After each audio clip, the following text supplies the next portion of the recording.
You're watching the Tesla Life, live with your host, Mark Coughlin.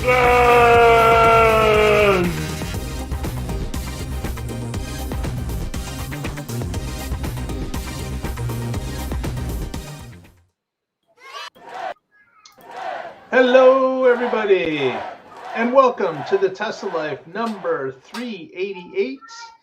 Here we are on the, what is it, the 4th? Yeah, the 4th of December, new month, end of the year month. And we are getting close to the new year. But before that, we got all sorts of stuff to report upon. And with me, as always, we have Mr. Casey Green joining us from the Mid-Atlantic. How are you today, sir? I'm doing a little better. I found out where the mess in the microphone is coming. How does it sound now? That Much sounds better. perfect. Yep. So Yes. what we're getting is direct from the audio interface. I changed USB ports. The stunner is offline, even though it had another update. I checked it right before when Patrick and I were getting our systems situated, and it still sounded like I had two voices. And it's out. So you're going to run without the stunner tonight. You're going to hear all of her mess. I'll work with the mute button. Also with me, as always, Mr. Patrick Connor from the West Coast. How are you today, sir? I am good. And today we had a little of a Tesla event, a VPP. So my local utility decided for whatever reason that they needed some more energy, and so they sucked it out of my batteries and helped support the grid. And I made another $50, which is good because we're starting to run low on credits from the summer. So any of these help mean that I haven't paid an electricity bill since July, and now I won't pay one until at least February. So this is nice. That is nice. Yeah, Kind normally- of unusual that they were to tap you guys in or beginning of December. That's kind of unusual. Yeah, so they're usually in July and August, but they've tended to do one in the winter, and I don't know if it's when they're doing maintenance or taking some power plant offline or what, but yeah, one in December is typical. Okay. Yeah. Yeah, Or normally maybe we- they're testing systems. Maybe that's That what could be too. Yeah, because this is a pilot program, and so when they get new software updates, and the cool thing is that they've made changes.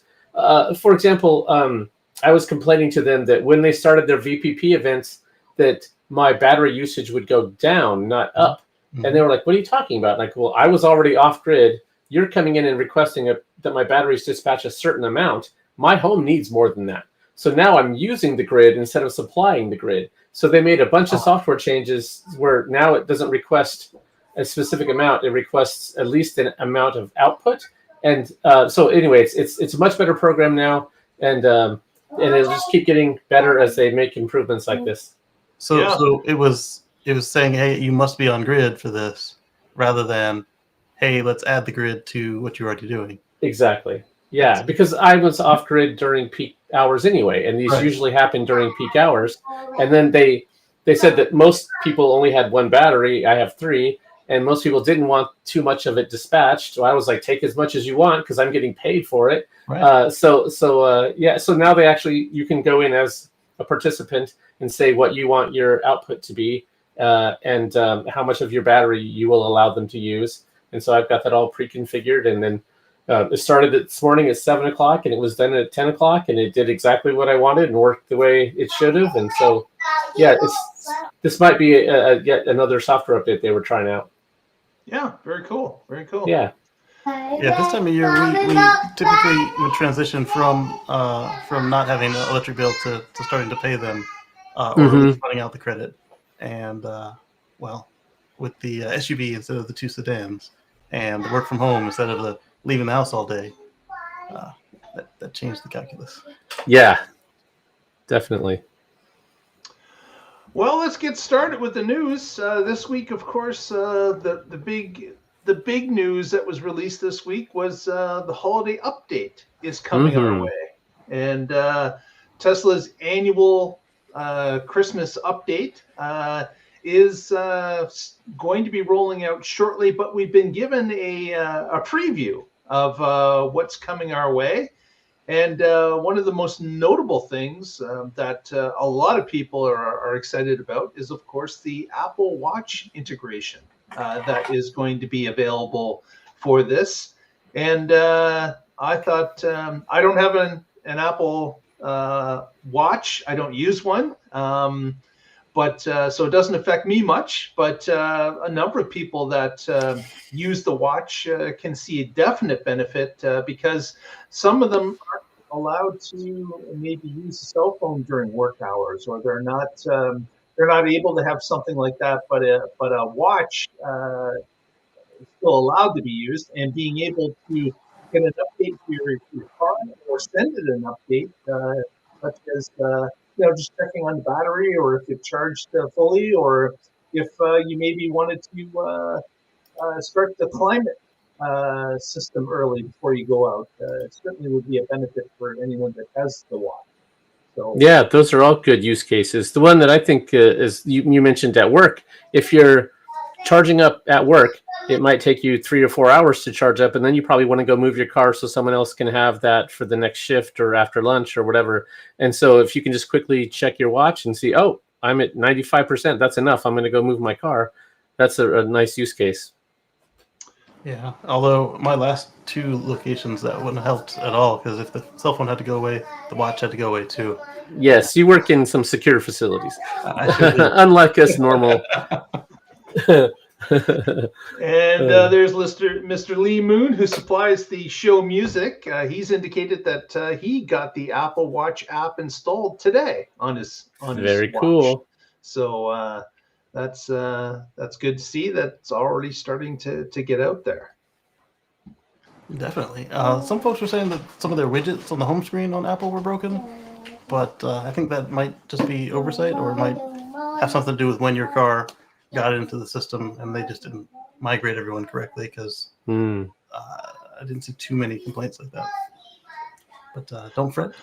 Some other updates is this is kind of cool, is that they're going to be overlaying the ability to overlay weather onto the navigation system.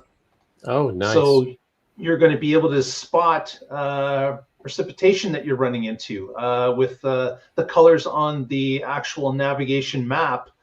Showing you coming into light or medium or heavy rain or snow that is going to be showing up, just like you would see on the weather screen during your local weather forecast. Yeah, and on the map they are going to promote Patrick, even though you're not on the give me $10 a month plan.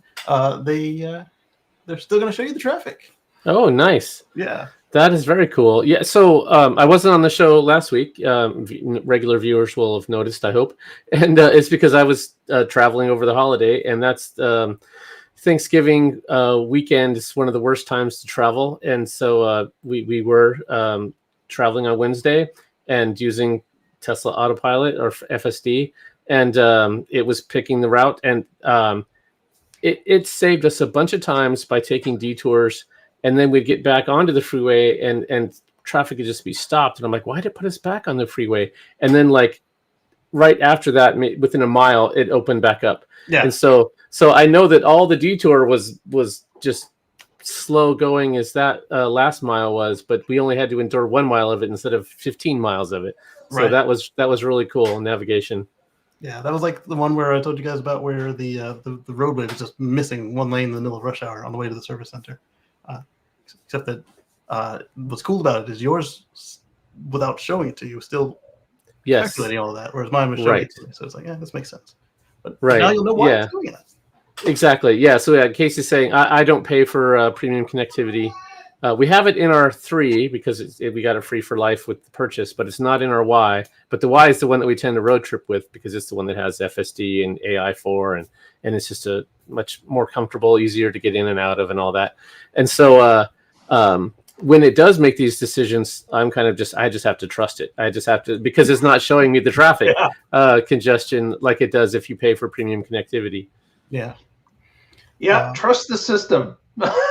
Yeah, because I know that it has that information and it's making its routing decisions based on that. So it's going to have more up-to-date information than I would from guessing. So yeah, just trust the system. Yep. And then your if you have a Cybertruck, it is your holiday Santa car. If you were to do the toy box or do the ho ho ho's or the ho ho ho not funnies. That's right. So Cybertruck has the Santa sleigh has been added to Cybertruck's interface. So Nice. you can now be part of the Tesla community with the with Santa's sleigh and the reindeer and the elves moving around on screen. So that's pretty cool. Another piece of information in this update is going to be your dash cam and Sentry mode integration with phones. Yeah. So previously, you, of course, if you had a video clip that you wanted to save, you typically had to take the USB drive out, transfer it to a computer in that way.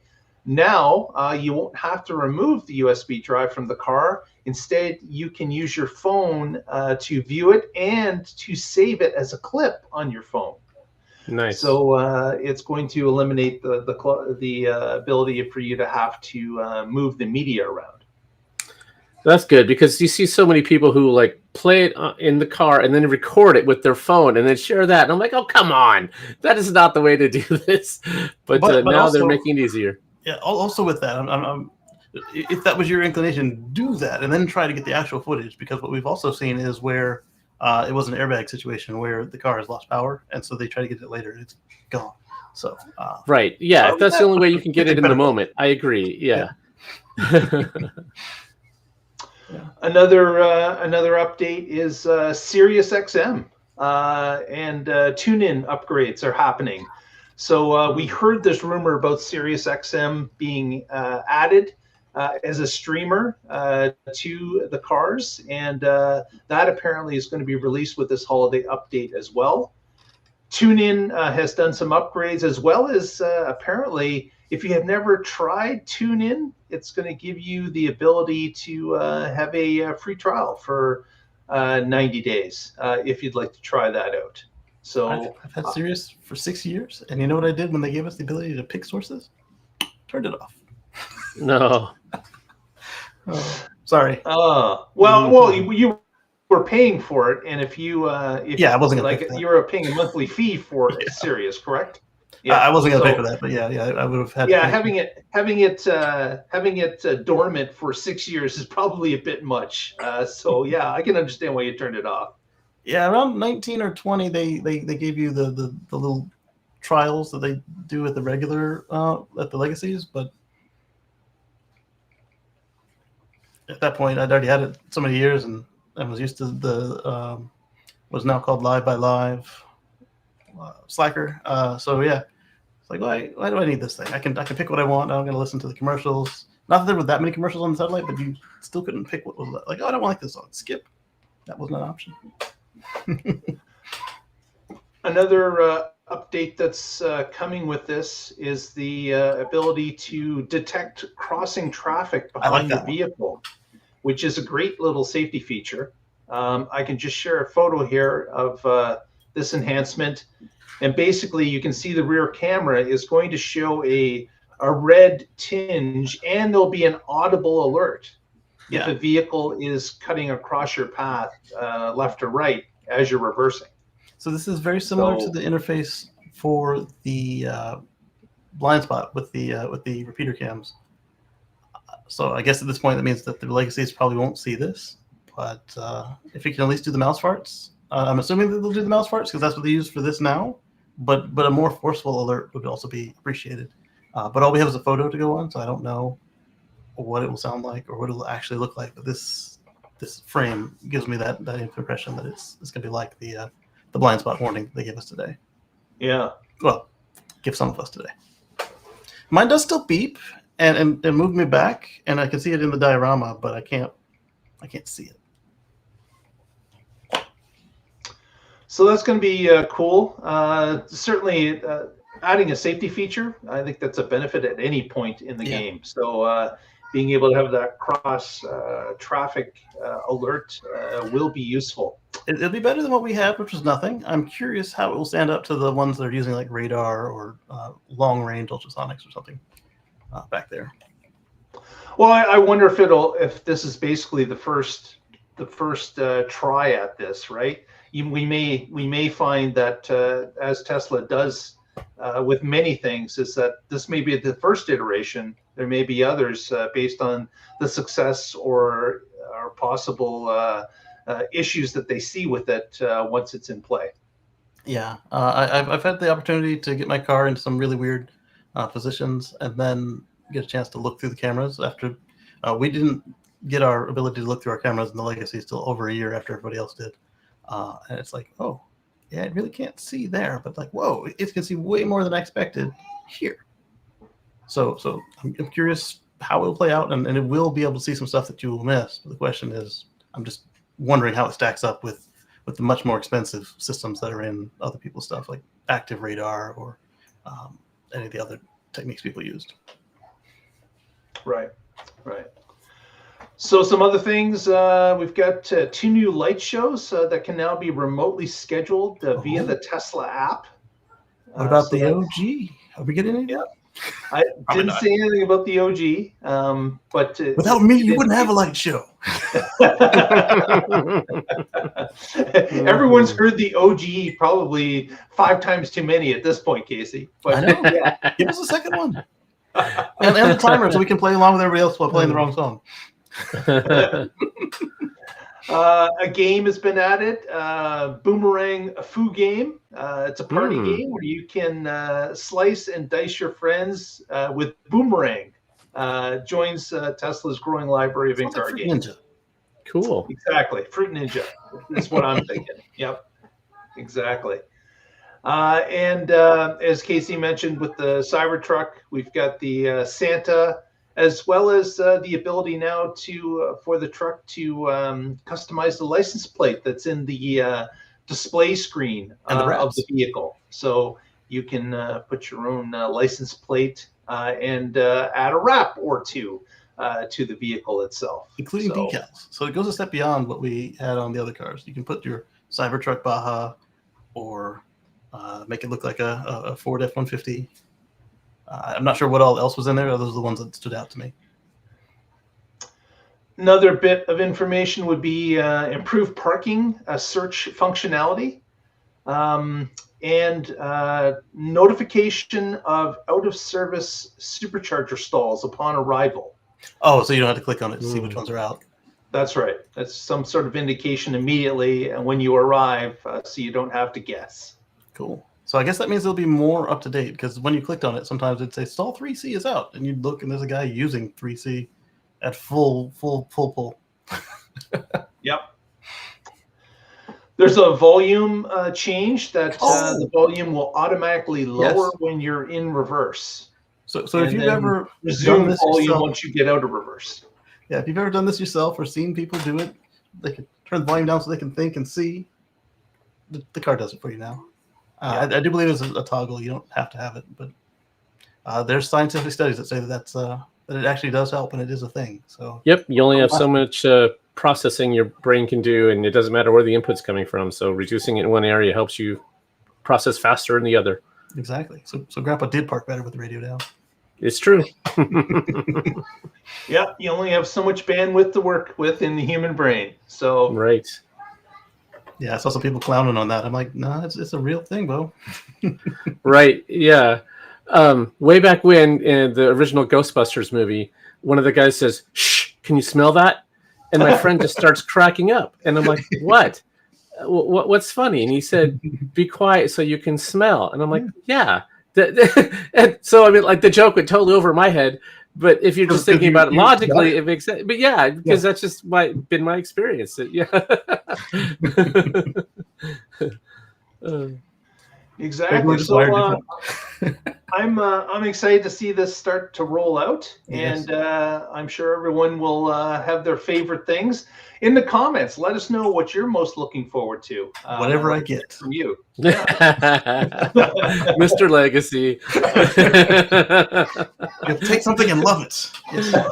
More, please, more. I was surprised Sir, when they gave us the updated nav. Like they made the font so much easier to see with or without the glasses. We got the little tally that the fonts is easy. I didn't expect us to get the little tally that tells us how far we are on the journey or the leg. That was cool. And there's been stuff they're still putting in there. It's just that they hold back stupid crap that like as if it's going to make us buy a new car, like remote sentry mode.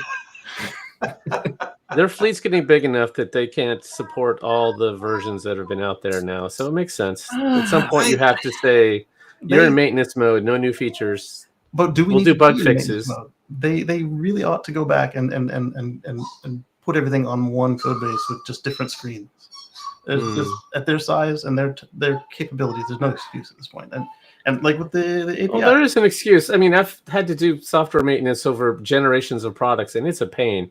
And then the testing matrix gets huge, and but you need with the Intel, or not Intel, the NVIDIA to Intel, I get, but Intel to AMD, it is not that big. I mean, yes, there is work to do, and yes, there is testing, but it's not as the way they have made it out to be, as if these are the NVIDIA chips. What I'm saying is that their point now, they could do it to the point where stuff like in the API, like the roll up my windows, they claim that the car can't do it, even though Tesla was able to do it for a year, and the tech laptops were able to do it for another year past that. Okay, so mute out the rolling up the windows part when you share out the API, or right now there's still some stuff that the Plaids don't have because they have two screens. These are brand new. You should have solved that by now before you make a new truck. I'm sorry. It's just if Microsoft and even Apple, of all people, can do it. If Apple can do it, you've got less products than Apple has. That's true, but also what they're probably looking at is the diminishing returns as they notice those cars dropping off the first year or the first owner list as it just goes along. I'm sure that they're looking at that number dropping, and that those diminishing returns are making it more and more difficult to spend time on developing or updating those particular UIs. Yeah, but like some of it, like the weather quality indicator, Green, they only found that they coded that wrong. He said an intern could have done this in like 2 minutes. They said, ouch. If they weren't out when he found it, they probably would have already done it. But the interns were out for the summer when he found it. Okay. And he even showed them the like, hey, just fix this like comment right here, and it's good to go. Like, wow, they need to go back and put a little more effort into it. I understand we're not going to get everything, but when you've got two new cars that don't have the same stuff, that looks bad at their size. Well, again, when you get tested and you see the holiday special, let us know in the comments what you like best, and we can discuss on next show. But wanted to move on. Those of you with Legacy 3s. Yep. Yeah. We know a couple of these people. Yes, Legacy 3s. I know them well, baby. Our next story comes from a new Model 3 owner that decided to check, or maybe it was a little bit of a competition. He was trying to figure out what kind of efficiency he could pull on a long trip that he was doing. And this car, of course, was the rear-wheel drive new Model 3, the Highland. And its EPA currently is at a range of just over 360, I believe, miles per charge is what the EPA says the car could go. And this particular Tesla owner took it on a longer drive, ended up going about 408 miles of range on a single charge in the new Model 3. That's doable. It's harder in the wintertime, though. Yeah, tougher in the winter as it gets colder, definitely. But this person's name is David, and he took a photo of the current drive and when it was last charged, and to prove his point. Now, what I did want to point out is that when you're driving your Tesla conservatively, you can typically always beat the EPA record, but that requires being light on the throttle. It requires, doing a little bit of hypermiling where you're gliding as opposed to on the throttle all the time. There are things that our friend Tony Schaefer would teach us about hypermiling. Tony could probably get 500 miles out of this car, but there are definitely things you can do. Slow down by 5 miles per hour. That's all you have to do to start gaining back some of those miles. What I've noticed, of course, is that if you're ever in a traffic jam, and you're thinking, oh my gosh, I'm going to be sitting here forever. The one thing you can take solace in is that your vehicle has now become much more efficient than if it was running at 60 miles an hour. The vehicle can go a lot further crawling along at 25 miles per hour at certain aspects or parts of the road. And that's because the car can basically be much more efficient at slower speeds because there's less wind drag, and you're gaining that efficiency all the times that you're going at a slower pace. So David hasn't told us anything that we didn't already know, right. But it is good to see that someone's out there proving this point again, that if you're light on the throttle and if you're conscious of how you're driving, you can outperform EPA standards for that Model 3 at any time. And in that same traffic jam, if they're doing 25 to 0 to 25 to 0, you could do 15 just constant and catch all the startups again, and then you're never making a stop combined with a full restart from 0. Yeah. And again, I'm not suggesting that you do 15 in a 60 zone. That's not. No. You need to follow the flow of traffic. Don't be unsafe, but at least the minimums. I think the website might still be up, but if not, I can find it and put the podcast back up. But we had a podcast called Go Hypermiling. It started a little bit before What Drives Us, and I think it may be offline, but if maybe next month I'll pay the bill and get it back online and restore it there. Cool. It's pretty cool stuff. Oh, and Lee has chimed in that he's showing on his car, his Model 3, he's doing 198 WH per mile. Impressive. Over 4,600 miles with this 2024. That's pretty good. That is, anything less than 250 watt hours per mile is great. Exactly. I think as a rule of thumb, they use like 200 and change for the 3s and the Ys. Something like that. Yeah. And if you're out there in the chat room area, send us a note. Say hello. Where are you from? Give us a note in the live chat. Feel free to prompt us during the show if you've got some questions or want some commentary. If we've got some time or if we've got some answers for you, we'll certainly let you in on it. Next, let's talk a little bit about FSD, and Patrick has got some information on this for us. That is right. So this comes to us from Not a Tesla app, and it's titled Tesla releases FSD version 13.2, adds ability to reverse, start FSD from park, Autopark at destination, and much more. So I tried to summarize this, but it is a long list. So yes, it is. At some point, if Mark, you say, okay, that's enough, just let me know and I'll stop. The Autopark at destination is they really downplayed that. If your destination is a supercharger, it'll back into the stall.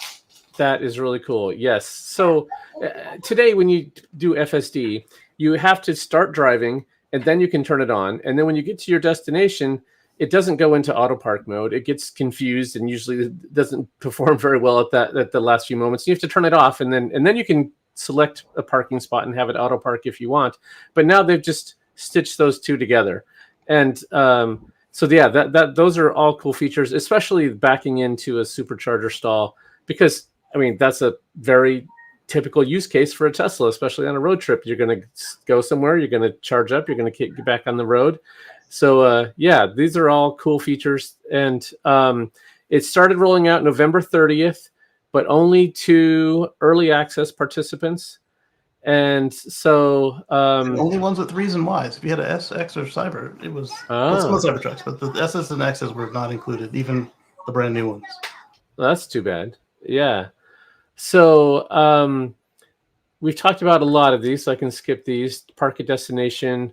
Now FSD has the ability to reverse. There's a few times when you're driving where you might need to reverse, and it could do it when parking, but it couldn't do it if you needed to make some 3-point turn or something. And now it can. We saw some sort of like beta testing or whatever of it where it was controlling, like it's stuck in drive. I'm doing the drive, but where it managed to go backwards, but it wasn't reversing. I think what it was doing was just letting go of the brake and coasting backwards, but that's interesting.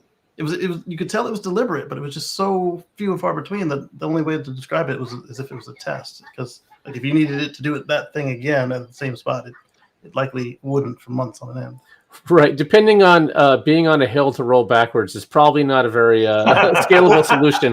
That too, but I mean, like if you frequently need to roll back on that same hill, like peek out and come back because the bushes are crazy or something, it only takes once or twice a year. Yes. Yeah. Right. Here's another cool new feature. AI4. It's for version 13. It's now AI4 native. So they're using the full camera resolution. Whereas with the V12s, they were downgrading the AI4 camera inputs to AI3 emulation or hardware 3 emulation. Yep. And speeds too, not just the resolution. Exactly. And now they're using some of the native SoC improvements that they have for their neural network processing.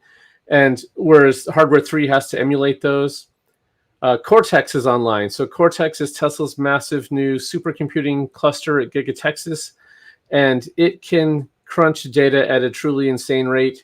It's one of the fastest AI clusters in the world, and it's dedicated to full self-driving.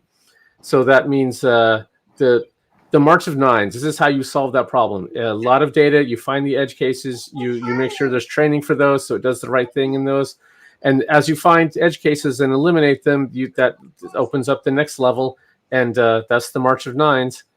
So faster growing though. We just heard that Supermicro, Dell, and a few other partners have moved to Memphis to help facilitate the growing of the system.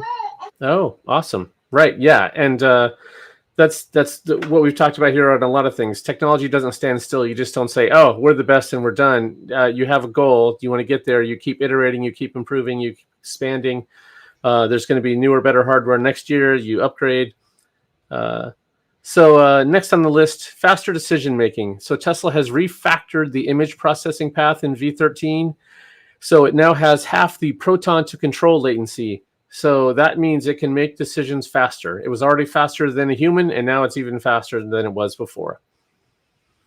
Here's an interesting one. I'm curious what you guys think about this. It can collect audio input. So one of the new features is it can collect 10-second snippets of audio and then send that to Tesla if you've enabled that sharing.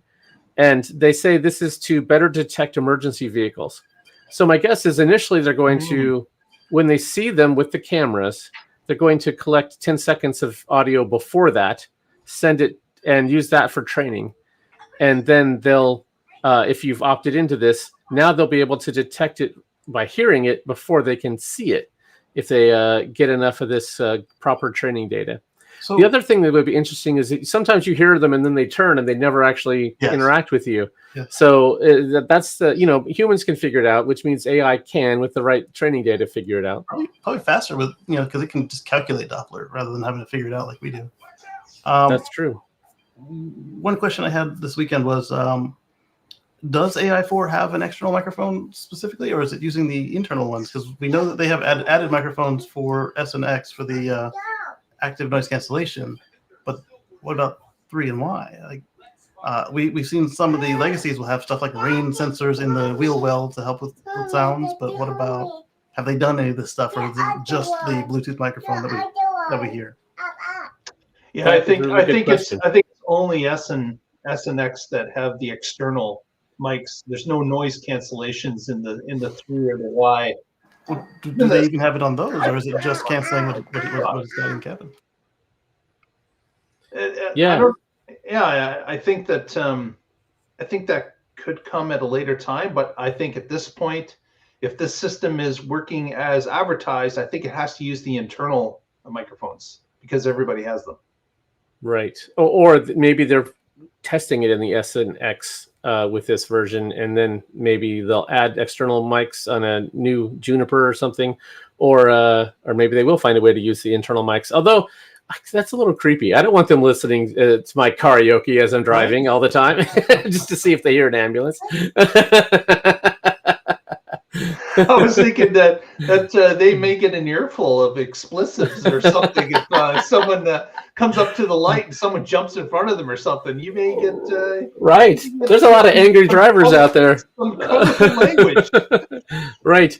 Yes, that part of the FSD analysis team, they can only hire ex-Navy people. Swearing like a sailor.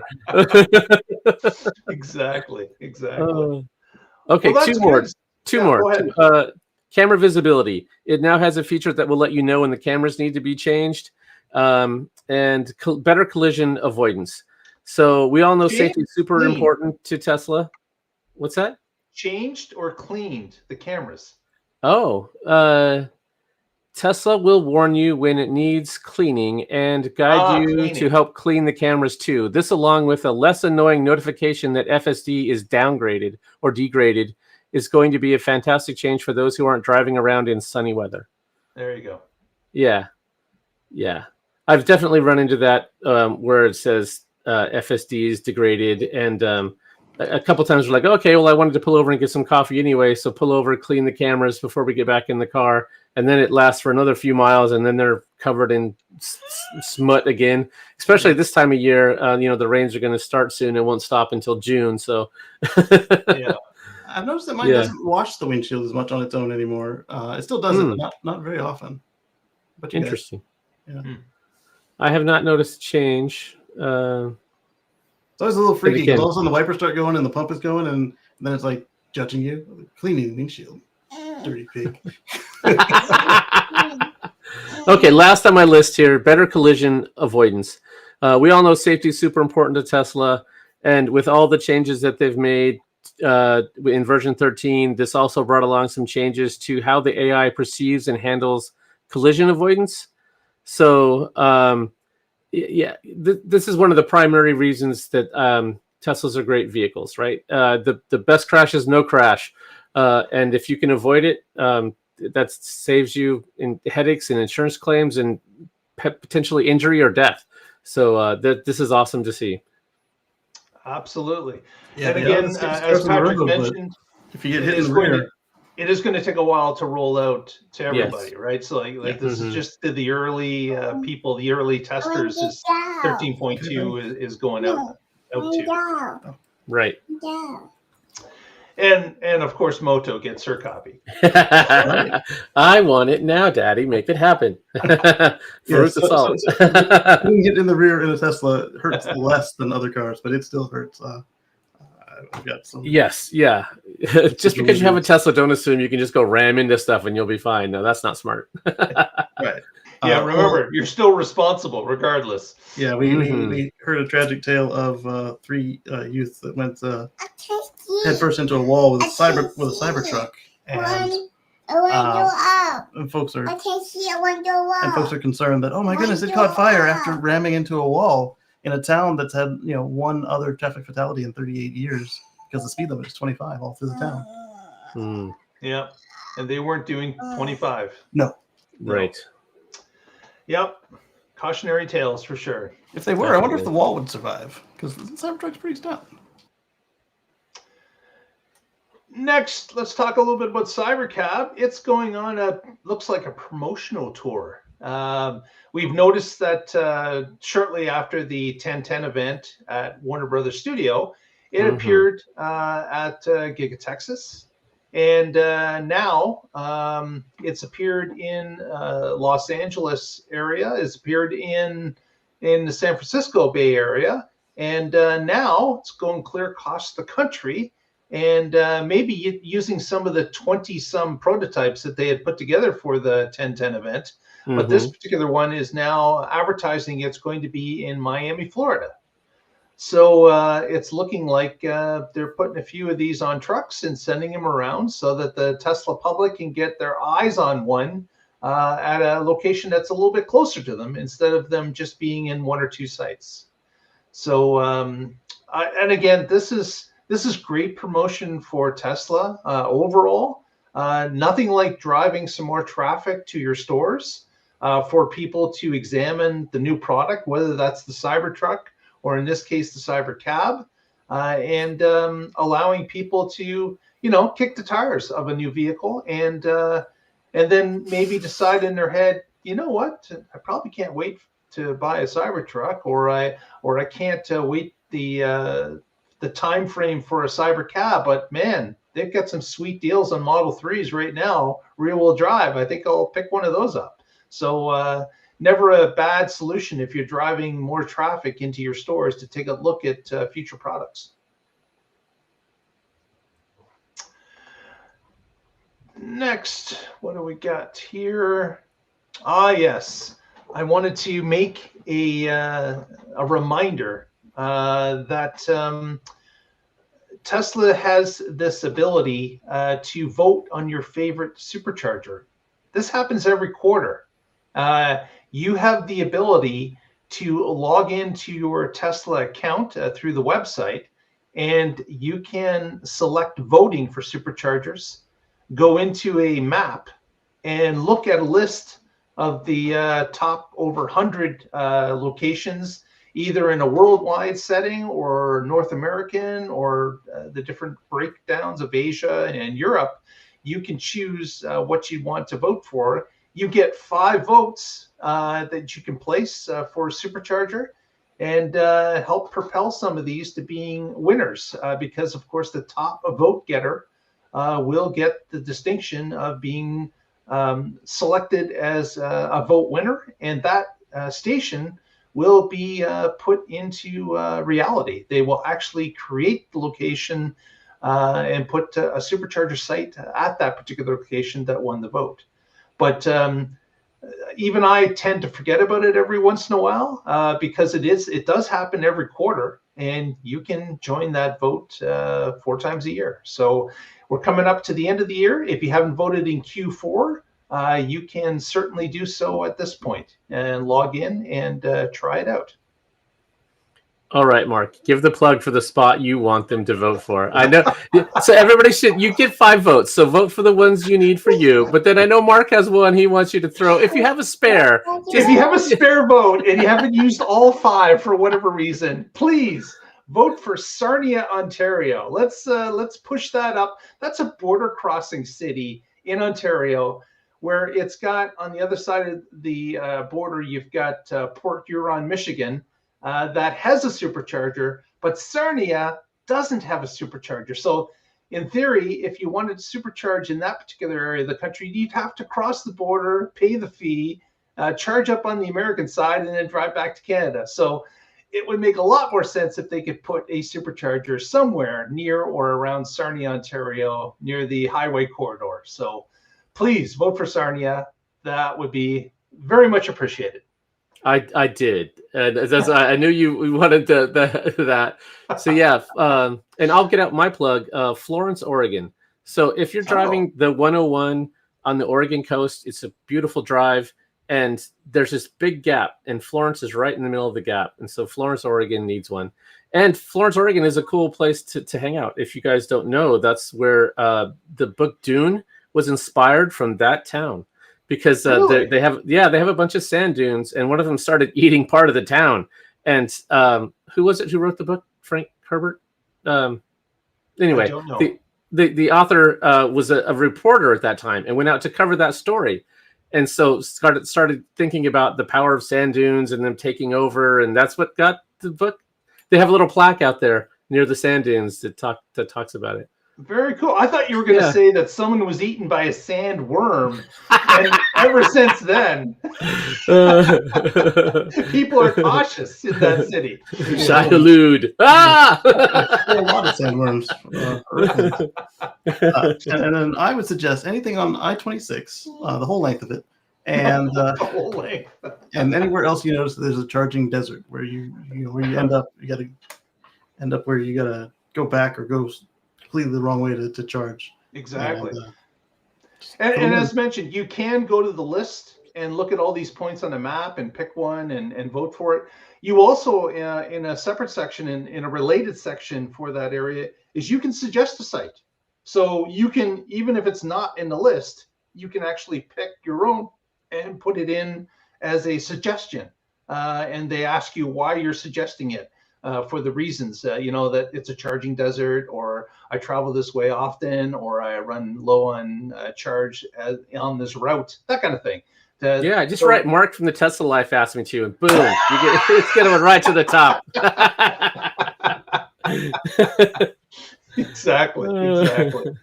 Yeah, I would love to hear the correspondence you get back from Tesla if you do that. So let us know in the comments. I would love to hear about it. But no, that's great. So don't forget, quarterly, get in there and vote and make your vote count. With that, I think we're going to wrap it up for this week. Yeah, so let's go to some shout outs, and let's start with Patrick this week. All right. So not tax or stock advice, but I want to give a shout out to the Oregon IDA. So it's an individual development plan, and it's a state-sponsored 501c3. And if you have stock that is massively appreciated, like maybe you bought some Tesla in 2010, and if you sell that stock, you would have to pay capital gains, if depending on your tax bracket, maybe the NIT tax on top of that, plus state taxes, which would be like 28% taxes. Instead, you can donate that appreciated stock to the Oregon IDA program. They give you a 90% credit towards your taxes. And it's too late for 2025 tax year, but next year, just be thinking about that. As I don't know if there's other states have similar programs. So check that out. And if you have some appreciated stock and want to make a donation and get a tax deduction at a better than just a normal deduction, but a full credit, it's an interesting strategy. So check that out. And my normal plugs, I'm with the Oregon Electric Vehicle Association. You can find us at oeva.org, and I blog occasionally at carswithcords.net, where I write about my future free from fossil fuels. Boom, done it. And a quick shout out to JT and Lee Moon in the chat room area. But next, Casey, what do you got for shout outs? Well, you can catch us in 2 days for the Tesla Life Express, part 1, and, well, not part 1, edition 1. And then on Sunday, you can come over to my channel, youtube.com/Casey Green, where we'll have Let's Chat with Casey and Friends over on about 1:10 p.m. Eastern. And then again on Monday, we'll have the Tesla Life Express edition 2. And on Wednesday, you can catch us live right here, same time, same place. And at some point, like I said, don't count on it this month. And please do remind me if you are interested in hearing about hypermiling. I'll either be able to bring those shows over to caseygreen.com, or I can spend the money and bring back gohypermiling.com. We'll see. But the content is still out there, and we can make it happen for you. Very good. Very good. Something to look forward to. Put your note in the comments so Casey knows about it. So with that, I think we will wrap it. And if you haven't already, please give us a thumbs up on the video. If you come this far, press that subscribe if you haven't already. And we'll catch you next time. And together we'll find out what's happening in the Tesla life. Yes. And for clarity, I'm not going to bring back the show. I don't, except when we're running low on battery. So it would be a little stale for me not to have any new adventures. Catch you next time.